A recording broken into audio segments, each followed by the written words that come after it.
जी बिस्मिल्लाहिर्रहमानिर्रहीम। जी प्यारे तलबा तलबात, आज के इस वीडियो में हम 2021 का पेपर सॉल्व करेंगे और उसका लॉन्ग क्वेश्चन का जो पोर्शन है उसको हम सॉल्व करेंगे। तो पहले देख लें इसके लॉन्ग क्वेश्चन में क्या है। पहला सवाल है, what is life cycle income hypothesis, discuss the salient features aspects. और दूसरा है, describe Kuznets finding related to average and marginal propensity to consume. दूसरा सवाल है, what is Tobin's q theory of investment, discuss some of the salient determinants of investment, describe the theory quantity theory of money, what are some of the instruments of credit control available with the central bank. तो boys and girls, इसमें से जो question number 1 है ये हम solve करेंगे, इसको पढ़ेंगे। क्वेश्चन नंबर 2 में बी पार्ट पढ़ेंगे। टोबल्स क्यू थ्री हम पहले एक्सप्लेन कर चुके हैं, आप उसमें 2022 के पेपर में इसको देख सकते हैं।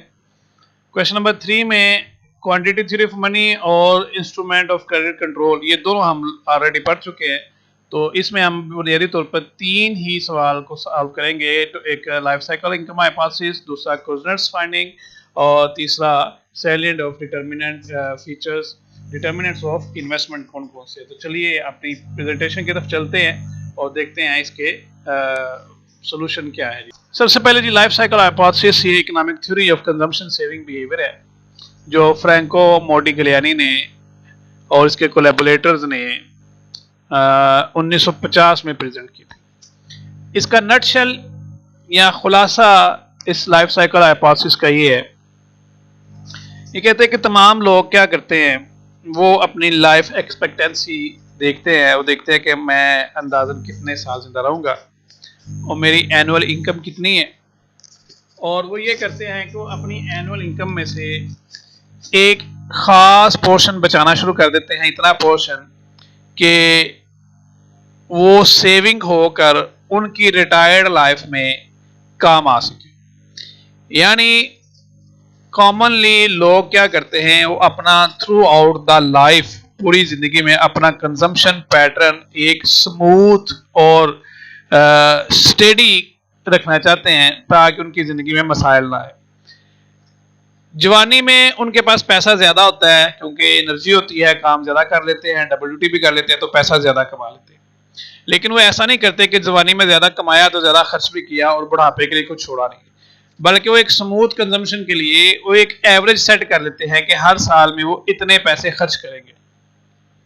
फर्ज किया वो अगर 1 करोड़ रुपया साल का कमा रहे हैं तो वो उनकी अंदाजा है कि हर साल वो 50 लाख रुपया खर्च करेंगे और 50 लाख रुपया सेव करेंगे, और वो 50 लाख जो सेव किया है वो जो रिटायर्ड लाइफ में आएगी उनकी, उसमें उसको उसी लिहाज से खर्च करना शुरू कर देंगे। तो बुनियादी इसका थीसिस ये है कि people want to consume smoothly in their entire life, सारी जिंदगी में वो एक स्मूथ स्टैंडर्ड ऑफ कंजम्पशन चाहते हैं, और ऐसा नहीं करते कि पहले तो मौज कर ली और बाद में मांगते फिरे।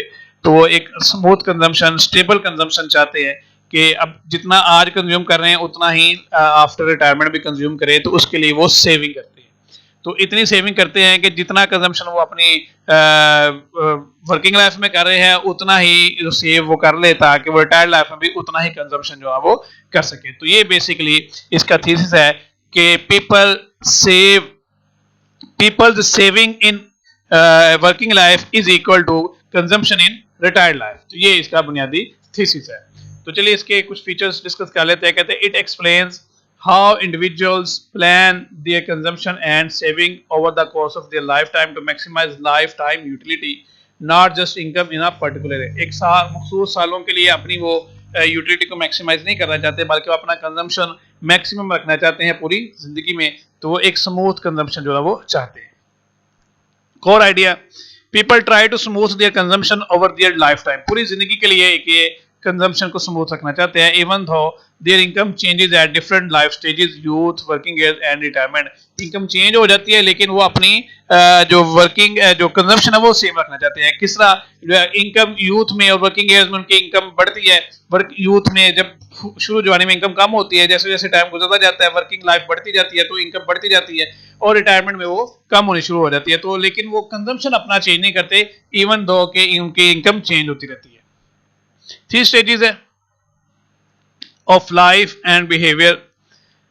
पहला है 0 से 25 साल तक, यहाँ पे जीरो या लो इनकम है, एज ए स्टूडेंट होती है, और या यहाँ पे या तो वालदेन से उनको मिलती है या उन्होंने बारो की होती है। यहाँ अगर वालदेन से जो खर्च की होती है उन पे इनकम, उसको भी अगर हम बारो का ही स्टेटस दे दे तो वो वालदेन पे दोबारा री इन्वेस्ट करते हैं, वालदेन पे वापस खर्च करते हैं, तो वो उनका एक कर्जा वापस हो रहा था जो वालदेन उन पे खर्च किया होता है। दूसरी वर्किंग एज 25 से लेकर 60 साल तक, हाई इनकम है, पीपल सेव फॉर रिटायरमेंट। यहाँ पे इनकम ज्यादा होती है, अब लोग अपनी रिटायरमेंट के लिए सेव करते हैं। तीसरा स्टेज है 60 प्लस, यहाँ पे इनकम गिर जाती है क्योंकि वो नहीं हो रही होती उनकी जॉब नहीं हो रही होती, इनकम कम हो जाती है। यहाँ पीपल डिससेव करते हैं, डिससेव मतलब जो सेविंग की हुई थी उसको खर्च करते हैं, और इसी के साथ अपनी सारी जिंदगी में वो एक स्मूथ कंजम्पशन को जो है वो पैटर्न लेके चलते रहते हैं। फीचर इसके consumption smoothing, number 1, individuals aim to keep consumption stable across their life regardless of income changes. Forward looking behaviour, यहाँ पे लोगों का बिहेवियर होता है फॉरवर्ड लुकिंग, यानी वो लोग जो फ्यूचर प्रिडिक्ट करते हैं और फ्यूचर लुकिंग होते हैं कि फ्यूचर में उनके जो इनकम है जो उनके काम आ सके, इसको हम कहते हैं फॉरवर्ड लुकिंग बिहेवियर। यानी ऐसा नहीं करता कि सैलरी आई है, ये पैसा मिले हैं तो आज के आज इसको खर्च करके जो ना वो सारा काम खत्म कर लिया, बल्कि वो ज्यादा लंबे अरसे तक अपनी जिंदगी को एंजॉय करना चाहते हैं, इसलिए फ्यूचर की जरूरतों को भी वो ध्यान में रखते हैं। So people base their current consumption on expected lifetime income, not just current income. यानी लोग अपनी कंजम्पशन को सिर्फ अपनी मौजूदा इनकम पे नहीं डिपेंड करते बल्कि लाइफ टाइम इनकम पे भी डिपेंड करते हैं। उनको पता होता है कि जिंदगी में बाद में इनकम कम होगी हमारी, तो हमने उस वहां पे कैसे सर्वाइव करना है। सेविंग मोटिव, यहाँ पे सेविंग मोटिव होता है saving increase during working year to prepare for retirement when income is low. जब इनकम कम होती है तो उनका मोटिव होता है कि वो ज्यादा सेविंग कर रहे हैं उस वक्त जब वो रिटायर्ड हो जाएंगे। Rational expectations, individuals are assumed to plan rationally over their lifespan. Dissaving in old age में dissaving मतलब consumption ज्यादा होनी शुरू हो जाती है। Elderly people reduce their saving or use them after retirement. Wealth accumulation, wealth grows with age as people save, then decline as they spend in their retirement. जब ये बूढ़े यंग होते हैं तो वेल्थ एक्यूमुलेट होती है, बढ़ती है, और जब भी बूढ़े हो जाते हैं तो फिर उसको कंज्यूम करते हैं, स्पेंड करते हैं। Policy implication, it help explain why people save, ये बताते हैं कि लोग सेव क्यों करना चाहते हैं, क्योंकि लोग फॉरवर्ड लुकिंग होते हैं, इंटरटेम्पोरल चॉइस होती है उनकी कि आज सेव करेंगे कल को वो कंज्यूम करेंगे। Useful in designing pension system and retirement policies, ये मदद करती है आपकी पेंशन सिस्टम और रिटायरमेंट पॉलिसीज को कि लोगों ने कुछ सेव किया होगा, उसके लिहाज से लोगों को पेंशन या सेविंग दी जाएगी। It shows importance of financial literacy for long term planning, कि फॉर लॉन्ग टर्म प्लानिंग में फाइनेंशियल लिटरेसी आपकी बहुत जरूरी है। उसके बाद ये limitations, assume perfect Forsyte which is unrealistic, perfect Forsyte नहीं हो सकती, यानी आप कोई बंदा जो है ना वो एग्जैक्ट अंदाजा अपनी उम्र का नहीं लगा सकता, अपनी सेहत का नहीं लगा सकता, अपने आने वाले इवेंट्स का नहीं लगा सकता। ये हो सकता है उसने सेविंग की हो तो कुछ फ्रॉड कर जाए, कुछ छीन के ले जाए, या उसको कोई ऐसी खुदा ना खासा बीमारी लग जाए कि सारी सेविंग उस पर लग जाए। तो बहुत सी चीजें होती है जो अनप्रिडिक्टेबल होती है। तो एक ऐसी प्रिडिक्शन के जनाब मैं इतने साल जिंदा रहूंगा और इतनी मेरी इनकम रहेगी, और बहुत प्रोबेबल है कि उसकी इनकम बहुत ज्यादा बढ़ जाए, और ये भी मुमकिन है कि पहली जॉब भी छोड़ जाए। तो बहुत से इश्यूज आ सकते हैं, इतना परफेक्ट फॉरसाइट जो ना वो हो नहीं सकता, ये अनरियलिस्टिक है। Ignore uncertainty, unemployment, inflation and life shocks, तो इसमें सारी उस अनसर्टेनिटी इग्नोर कर दी, जैसे मैंने अभी पहले डिस्कस की है कि जॉब जा सकती है, चोट लग सकती है, नकारा हो सकता है, हाथ पांव टूट सकते हैं, बीमारी सीवियर लग सकती है, ये लाइफ शॉक्स आ सकती है, इन्फ्लेशन बहुत ज्यादा हो सकती है, जंग लग सकती है, फ्लड आ सकते हैं, कुछ भी हो सकता है जिंदगी में। तो इतनी स्मूथ जिंदगी चलती नहीं जितनी हमने सपोज कर ली थी। Not all people are rational planner, सारे पीपल लोग रैशनल प्लानर नहीं होते। कुछ का ये होता है कि बुढ़ापे में देखी जाएगी, अभी जो पैसा आ रहा है इसको तो अच्छे तरीके से कंज्यूम कर लो और मौज कर ले। अगला सवाल है what Kuznets found about MPC and APC. अब हुआ ये कि केन्स ने जो अपना कंजम्पशन फंक्शन दिया तो उसको चेक करने के लिए, उसकी वैलिडिटी चेक करने के लिए एक एम्पिरिकल स्टडी कुजनेट्स ने की, और कुजनेट्स ने जो रिजल्ट्स निकाले थे वो थोड़े उससे कंट्राडिक्ट थे केन से। यानी केन्स कहता है कि जैसे जैसे इनकम बढ़ती है वैसे वैसे एपीसी गिरता जाता है और एमपीसी फिक्स रहता है। तो ये थोड़े से, और लेकिन कुजनेट्स जो रिजल्ट निकाले वो उससे थोड़े से हट करते हैं, इसलिए कुजनेट्स के जो रिजल्ट्स है उसको हम कहते हैं कंजम्पशन पजल। ये कंजम्पशन पजल क्या थे तो वो हम देखते हैं कुजनेट्स ने क्या फाउंड किया था। What Simon Kuznets found about marginal and average propensity to consume. Simon Kuznets, a Nobel Prize winning economist, conducted empirical studies on consumption and income in the US during the early 20th century. His findings challenged some of the assumptions made by Keynes in his consumption theory. तो ये मैंने बताया ना, ये empirical study थी US के data पे, उसकी इनकम और कंजम्पशन पे।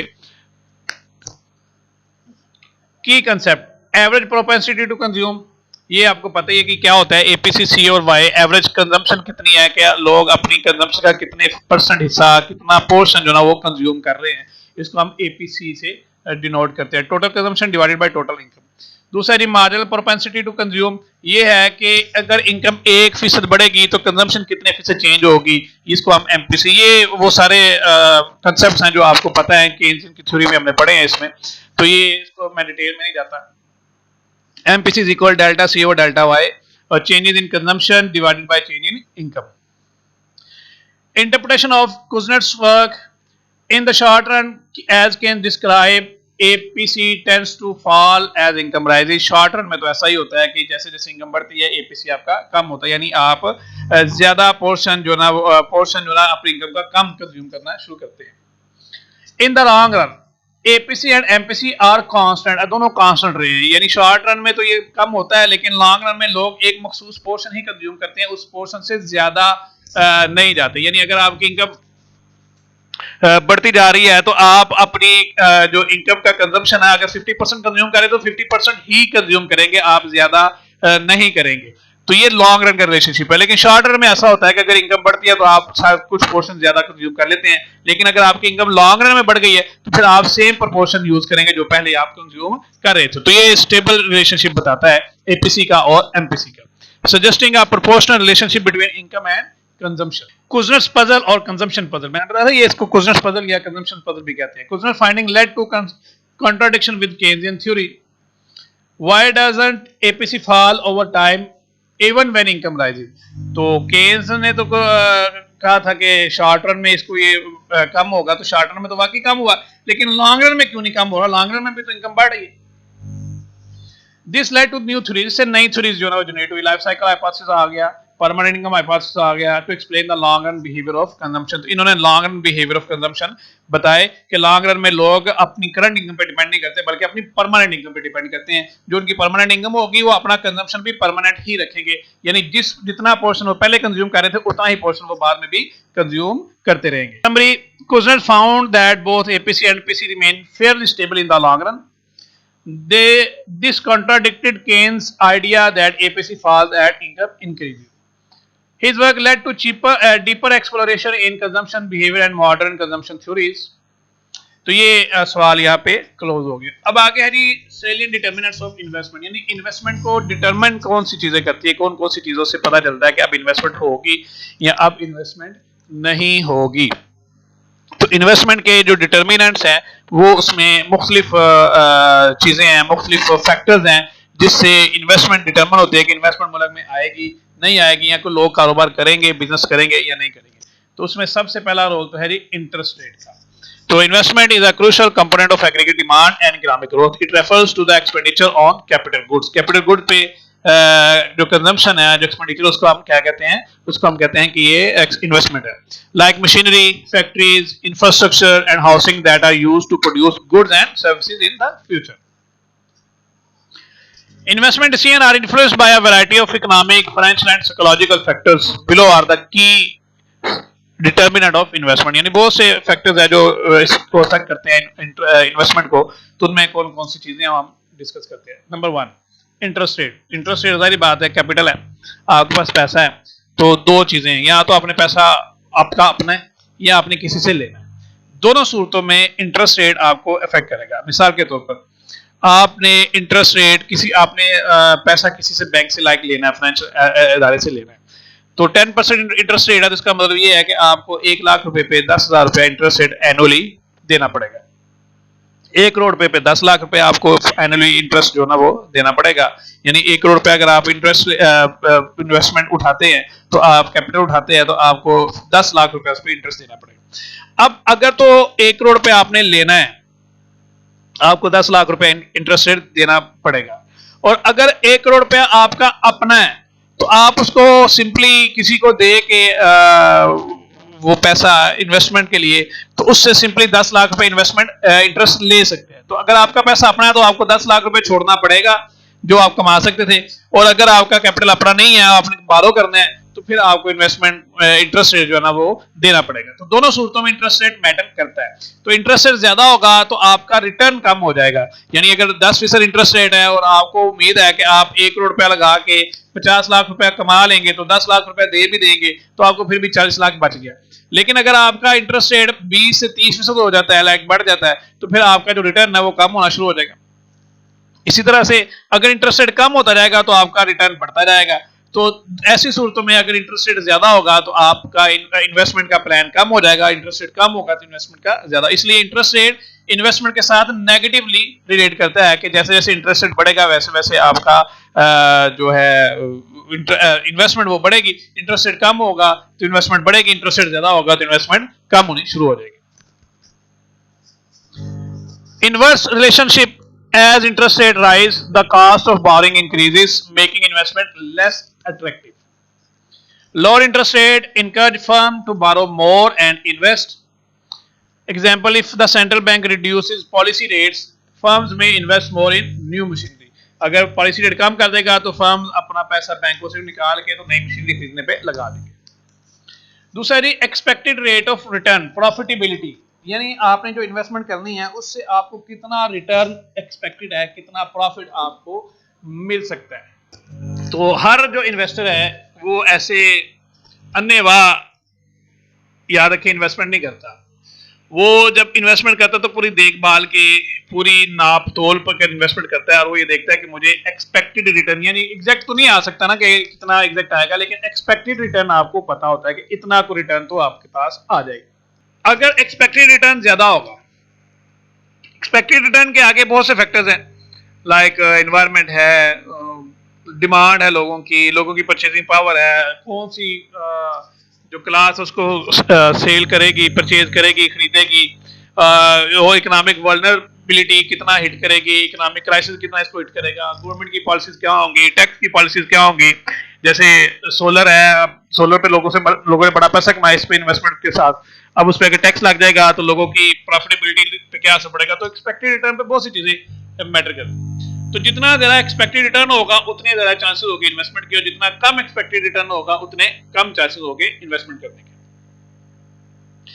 Business compare the expected return on investment with the interest rate. तो इसको इंटरेस्ट रेट के साथ कंपेयर किया जाता है। सबसे पहली बात तो ये कि इंटरेस्ट रेट आपकी एक कास्ट है, तो अगर आपका, जैसे मैंने आपको अभी एग्जांपल दी थी कि 1 करोड़ रुपए अगर 50 लाख रुपए रिटर्न आ रहा आपका, तो 10 लाख रुपए आपने इंटरेस्ट दे दिए तो आपको 40 बच गया। लेकिन अगर आपका एक्सपेक्टेड रिटर्न 5 लाख है तो इंटरेस्ट रेट आपका 10 लाख है, तो आपको तो कुछ ना बचा, तो आपको 5 लाख पहले से बढ़ गया। तो ऐसी सूरत में तो आपके लिए जो इन्वेस्टमेंट है वो एक फायदे की चीज नहीं रहेगी। If expected return are greater than borrowing cost, investment increases. Example, if a firm expect high demand for its product in the future, it will invest in expanding production. उसके बाद बिजनेस कॉन्फिडेंस, इन्वेस्टर्स एक्सपेक्टेशन, कि business का confidence कितना है लोगों का कि यहाँ पे बिजनेस चलेगा नहीं चलेगा, और यहाँ की पॉलिसीज कितनी है। बाद का ऐसा होता है कि पॉलिसीज बहुत सी फ्लक्चुएट करती हैं, वॉलेटाइल होती हैं, गवर्नमेंट की पॉलिसीज आज कल है, कल कुछ है, परसों कुछ है। तो ऐसी सूरत में बिजनेस कॉन्फिडेंस लूज कर देता है और वहां पे लोग इन्वेस्टमेंट नहीं करते। Influenced by political stability, market trend and future economic outlook. High confidence मतलब हायर इन्वेस्टमेंट।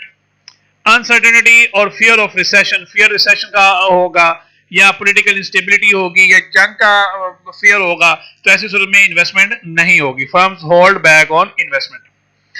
एग्जाम्पल, ड्यूरिंग कोविड-19 investment drop sharply due to uncertainty, कि पता नहीं क्या हो रहा है, क्या होना है, क्या नहीं होना।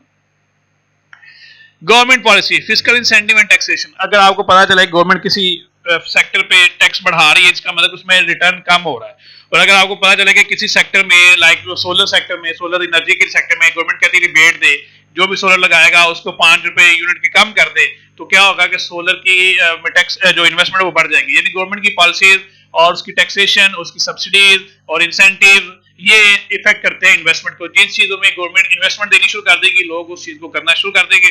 जिस सेक्टर में गवर्नमेंट इंसेंटिव देना शुरू कर देगी, टैक्सेशन कम कर देगी, सब्सिडीज बढ़ा देगी, तो लोग उसमें सेक्टर में वो बढ़ जाएगा आपका रिटर्न। जब रिटर्न बढ़ेगा तो उसमें इन्वेस्टमेंट भी आपकी बढ़ जाएगी। टैक्स ब्रेक्स, सब्सिडीज और investment allowances can encourage firms to invest. High corporate taxes discourage investment. अगर कॉर्पोरेट टैक्सेस आप बढ़ाते जाएंगे तो इन्वेस्टमेंट कम होनी शुरू हो जाएगी। A government offering tax incentive for renewable energy encourage investment in solar wind projects। जैसे अभी मैंने सोलर की बात बताई, गवर्नमेंट कहती है कि जो सोलर लगाएगा उसको 2 रुपए यूनिट फ्री कम हो जाएंगे, तो वो उसको इंसेंटिव मिल जाता है, तो लोग सोलर में इन्वेस्टमेंट करनी ज्यादा शुरू कर देंगे। अवेलेबिलिटी ऑफ क्रेडिट, सबसे बड़ी बात कि आपको क्रेडिट या कर्जा कितना और कहाँ से और कितनी आसानी से मिल सकता है। अंडर डेवलप कंट्रीज में ये एक बड़ा इशू है कि लोगों को कर्जा नहीं मिलता, और जो कर्जा मिलता है वो एक ऑर्गेनाइज मार्केट से, यानी बैंकों से नहीं मिलता, वो लोकल वेंडर से, महाजनों से, सूदखोरों से मिलता है, जो बहुत ज्यादा हाईली इंटरेस्ट जो है ना वो चार्ज करते हैं। तो ऐसी सूरत में कर्जा लेना बहुत महंगा हो जाता है। तो कर्जे की मार्केट, क्रेडिट मार्केट बड़ी ऑर्गेनाइज हो, कर्जा बड़ा अवेलेबल हो और लोअर इंटरेस्ट रेट पे अवेलेबल हो, तो इससे इन्वेस्टमेंट की जो मिकदार है ना वो स्टार्टअप्स की ज्यादा हो जाएगी। हमारे यहाँ पाकिस्तान में स्टार्टअप्स ज्यादा स्टार्ट ना होने की एक सबसे बड़ी वजह इनोवेशन के बाद, इनोवेटिव आइडिया के बाद यही है कि लोगों को कर्जा नहीं मिलता, लोगों के पास पैसा नहीं है और पैसे का कोई सोर्स भी नहीं है। अपना पैसा हो, अपना को मकान बेच के या प्लॉट बेच के, दुकान बेच के, वो बहुत कम लोगों के पास ऐसा पैसा होता है कि जो अपने पैसे से खर्च कर सके। अदरवाइज क्रेडिट लोगों को नहीं मिलता। तो जितनी ज्यादा क्रेडिट की फैसिलिटीज होंगी, कर्जे की फैसिलिटीज होंगी, उतना ज्यादा लोग जो है ना वो कर्जा ले सकेंगे, उतने ज्यादा स्टार्टअप्स होंगे, उतनी ज्यादा इन्वेस्टमेंट होगी। तो जितना इसका वाइस वर्सा है, जितना कम लिमिटेड इसका स्कोप होगा कर्जे का, उतनी ही कम इन्वेस्टमेंट होगी, उतना ही कम लोग कर्जा ले सकेंगे। If banks or financial institutions are willing to lend, investment increases। तो अगर बैंक्स और इंस्टीट्यूशन, फाइनेंशियल इंस्टीट्यूशन कर्जा देने के लिए राजी हो तो इन्वेस्टमेंट बढ़ जाएगी। Tight credit conditions can restrict even profitable investment plans. SME, small and medium enterprises often depend on easy loan access to finance expenses। जो छोटे मोटे कर्जे, छोटे मोटे होते हैं, छोटे स्मॉल एंड मीडियम इंटरप्राइजेज, ये इसका मतलब ये नहीं कि बहुत छोटे, लेकिन जो मीडियम और स्मॉल इंटरप्राइजेज होते हैं उनको बहुत ज़्यादा कर्जा चाहिए होता है, और उनके लिए लेकिन उतनी ही रिसोर्सेज उनके लिए कम होते हैं, उनके लिए फैसिलिटीज उतनी ही कम होती है। टेक्नोलॉजी का एडवांसमेंट, अगर टेक्नोलॉजी का एडवांसमेंट आएगी, टेक्नोलॉजी अच्छी आएगी, बेहतर होगी, तो उसमें उतना ही ज्यादा जो है ना इन्वेस्टमेंट के चांसेस होंगे। जैसे new technology makes existing equipment obsolete, encouraging investment इन अपडेटिंग सिस्टम। तो पुरानी टेक्नोलॉजी जब ऑब्सोलीट हो जाती है तो नई टेक्नोलॉजी उसकी जगह लेती है, तो नई टेक्नोलॉजी में फिर इन्वेस्ट आपको करना पड़ता है।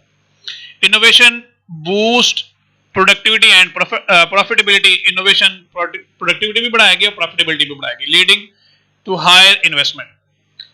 Adoption of AI or automation in manufacturing increase capital investment.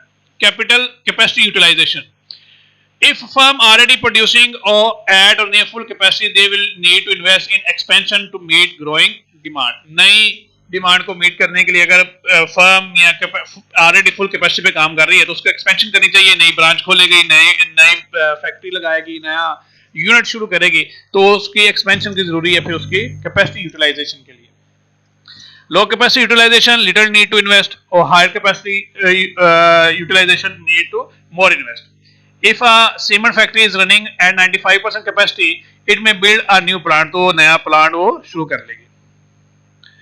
Cost of capital goods, capital goods की कास्ट कितनी है, जो मशीनरी आप खरीद रहे हैं, जो कैपिटल खरीद रहे हैं, वो कितना महंगा या कितना सस्ता। सस्ता होगा तो रिटर्न ज्यादा हो जाएगा, इन्वेस्टमेंट होगी, महंगा होगा तो रिटर्न कम हो जाएगा, इन्वेस्टमेंट नहीं होगी। If the price of machinery or building are very high, investment be postponed. Lower cost of capital goods encourage investment. Inflation and economic stability, inflation कितना है, इकोनॉमिक स्टेबिलिटी कितनी है, जितनी ज्यादा इकोनॉमिक स्टेबिलिटी होगी, जितनी ज्यादा पॉलिटिकल स्टेबिलिटी होगी, उतनी इन्वेस्टमेंट ज्यादा होगी, और इसके उलट भी ऐसे ही होगा। Moderate inflation can encourage investment, higher और unstable inflation create uncertainty and discourage long term investment. यानी बहुत ज्यादा इन्फ्लेशन होगी और अनप्रिडिक्टेबल प्राइसेस होंगी, एवर चेंजेस प्राइसेस होंगी, तो रिजल्ट ये आएगा कि इन्वेस्टमेंट नहीं होगी और लोग अवॉइड करेंगे इन्वेस्टमेंट से। Political and legal environment, stable political condition, clear law, वाज़े कवानीन and protection of property rights encourage investment। तो अगर आपको property rights नहीं है, आपकी जगह की मलकियत के कानून, अदालतें, थाने, कचहरी, इंसाफ अगर आपके पास मुयसर नहीं है, तो इन्वेस्टमेंट नहीं होगी, क्योंकि कोई भी इन्वेस्टर ऐसा नहीं होता जो ये चाहे कि पहले वो पैसे लगाए और फिर वो थाने कचहरी के चक्कर काटे, कोई बंदा उसकी जगह पे कब्जा कर ले तो उसको जगह का कब्जा ना छुड़ा सके, कोई जनाब अली उसको बच्चे को अगवा कर ले, या लॉ एंड ऑर्डर की सिचुएशन बड़ी वर्स हो और वो थाने कचहरी को चक्कर काटते रहे, वो बिजनेस करेगा कि थाने कचहरी को चक्कर काटेगा। इस तरीके से मुख्तलिफ डिपार्टमेंट्स या रेड टेपिज्म, सुर्ख फीता जिसको हम कहते हैं, वो ब्यूरोक्रेसी के मसाइल हो, वन विंडो ऑपरेशन ना हो, कारोबार करना बड़ा शुरू हो, 700 महकमों से इजाजत लेनी हो, तो ऐसी सूरत में फिर इन्वेस्टमेंट जो ना वो नहीं आती। पॉलिटिकल लीगल इन्वायरमेंट जितना अच्छा, क्लीन, साफ, वाज़ेह होगा और जितना स्मूथ होगा, उतनी ज्यादा इन्वेस्टमेंट उस मुल्क में आनी शुरू हो जाएगी। फ्रीक्वेंट पॉलिसी चेंजेस और करप्शन डिटर इन्वेस्टर्स। तो ये था अजीज तलबा तलबात 2021 का मॉडल पेपर। तो आज ये इस सिलसिले की आखिरी वीडियो थी 2019, 2024, 23, 22 और 21। इससे पीछे जाने की जरूरत नहीं है, 2020 और 19 में जाने की जरूरत नहीं है, क्योंकि वो पुराने सिलेबस के तहत पेपर थे, इसलिए उसके मैंने वो वीडियोस नहीं बनाई। तो उम्मीद है ये आपको सीरीज पसंद आएगी। अगर आपको पसंद आए तो लोगों को इनकरेज करें, मेरी वीडियो दोस्तों में और ग्रुप्स में शेयर करें और मुझे अपनी दुआ में याद रखें। अल्लाह हाफिज, अस्सलाम वालेकुम।